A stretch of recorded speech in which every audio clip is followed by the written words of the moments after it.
गिरगिट जो आपने शब्द कहा, इसके अलावा पलटू राम, जिस तरीके के शब्दों का आरजेडी की तरफ से पिछली बार प्रयोग किया गया था, इस बार और नए शब्द जोड़ दिए गए उस लिस्ट में। तो जेडीयू ये कहती है कि यही तो लंपट राजनीतिक शैली है आरजेडी की, तो उसी लंपट राजनीतिक शैली पर उतर आई है क्या आरजेडी? ये सवाल पूछ लीजिए। ये सवाल है कि क्या लंपट राजनीति है आरजेडी की? एक तरफ आप पलटू राम कहते हैं, गिरगिट कहते हैं, ये जो भाषाई स्तर है इसको लेकर कि क्या आरजेडी अब लंपट राजनीति पर उतर आई? आरजेडी संस्कारी पार्टी है, समाजवादी पार्टी है, और समाजवाद कभी लंपट की राजनीति नहीं किया। ये लंपट की राजनीति तो आरएसएस ने किया। जब देश की आज़ादी की लड़ाई लड़ी जा रही थी तो समाजवादियों ने देश की आज़ादी का परचम फहराया और वो गद्दारी करने का काम किया।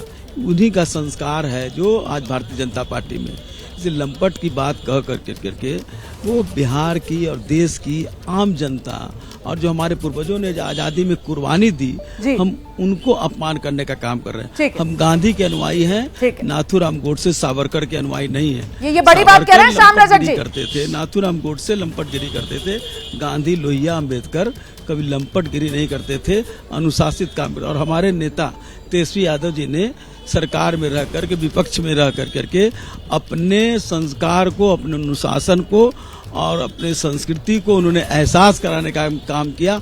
और देश की जनता भी और देश के आप तमाम लोग, पत्रकार लोग, उनके संस्कार को, उनके विचारों को आप महसूस करते हैं। बिल्कुल। तो गांधी, लोहिया, जयप्रकाश, उनको लंपट कहना हो गया अगर आरजेडी की राजनीतिक शैली को जेडीयू लंपट कह रही है। तो करारा जवाब जो यहाँ पर श्याम रजक की तरफ से दिया गया है, क्योंकि जेडीयू नेता इस तरीके की राजनीति करने का आरजेडी पर आरोप लगा रहे हैं। इस सब के बीच निधि आप रहिए, मैं जरा प्रकाश कुमार का भी रुख कर लेती हूँ, लगातार हमारे साथ बने हुए। प्रकाश, क्या लग रहा है ये केंद्रीय एजेंसी की तरफ से कार्रवाई, इसी को लेकर अब चुनाव के लिए सियासी लड़ाई लड़ने के मूड में आरजेडी? साफ हो रही है रणनीति? तो माना जहां पर निधिश्री मौजूद है उस जगह पर जो शख्स ये बात कह रहा था कि ये गिरगिट की तरह रंग बदलते हैं, सांप जैसे केचुल छोड़ता है, वो कौन शख्स है? आप इसको समझिए।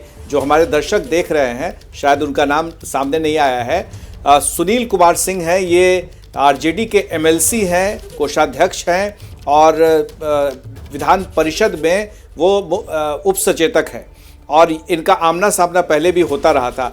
ये वही शख्स हैं जो बराबर फेसबुक पर या सोशल मीडिया पर वो ऐसी टिप्पणी करते रहते थे जिसको लेकर के जेडीयू काफ़ी असहज रहता था और जेडीयू ने कई दफ़ा अपना विरोध भी जताया था, लेकिन वो लगातार टिप्पणी करते रहे थे और ख़ास तौर से सीधे नाम नहीं लेकर के जिसको लेकर के बवाल उठाता। तो ये सुनील सिंह थे, साथ में श्याम रजक जी और साथ में आलोक मेहता, ये तमाम वहाँ नेता जो माना जाता है कि कोर टीम है आरजेडी की, वो लोग वहाँ मौजूद हैं।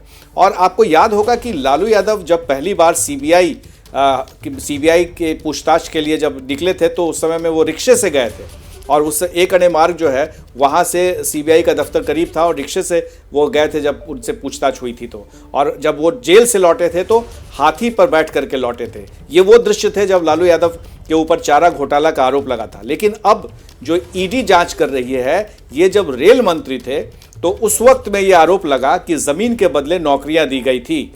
और ये अभी से आरोप नहीं है, ये पिछले कई सालों से लगातार चला आ रहा था। और इस आरोप जो लगाए गए थे, ये किसने लगाया था, किसने दस्तावेज दिए थे, ये भी दिलचस्प है जानना। ये जो दस्तावेज दिए गए थे, डॉक्यूमेंट्स जो किए गए थे, जैसा कि सुशील मोदी का कहना था, बीजेपी के जो यहाँ पर तभी डिप्टी सीएम हुआ करते थे, कि ये सब कुछ मुहैया कराया था जेडीयू के नेताओं ने और जेडीयू के नेताओं ने ही ज़मीन के कागजात निकाले थे और उसका लिंक किया था। हालांकि उस समय में मनमोहन सिंह प्रधानमंत्री हुआ करते थे। आप समझिए कितना पुराना मसला है और वो अभी भी चला। 2004 और 2009 के बीच में लालू यादव रेल मंत्री थे और आज ये 2024 है।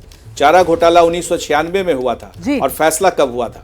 तो 17 साल लग गए थे फैसले में, जिसमें लालू यादव सजा याफ्ता है। तो ईडी जो है, ईडी की कार्रवाई, जो ईडी की एंट्री हुई है, इसमें दरअसल ये जांच हो रही है कि फैमिली के मेंबर्स हैं वो किस तरह से पूरे पैसा के लेन देन हुआ, जमीन का लेन देन हुआ, उसके मनी ट्रेल को रिकॉर्ड किया गया है कि कहां से किसके खाते से कहां पैसा गया, कैसे हुआ, कैसे तेजस्वी यादव डायरेक्टर बने कंपनी में। तो ये 2-3 मामला एक साथ चल रहा है। मनी लॉन्ड्रिंग का भी मामला चल रहा है, जमीन के बदले जो नौकरियां दी गई थी उनका चला गया है।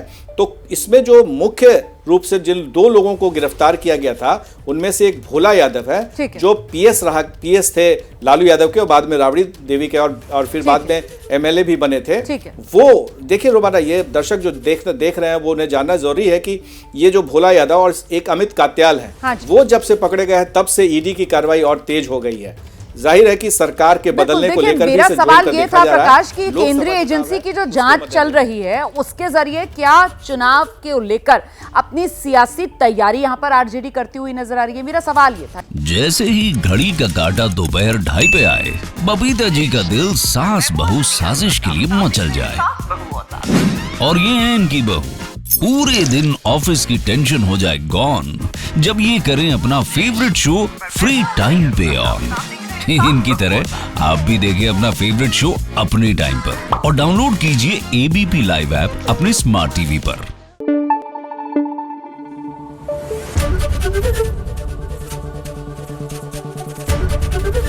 एबीपी न्यूज आपको रखे आगे।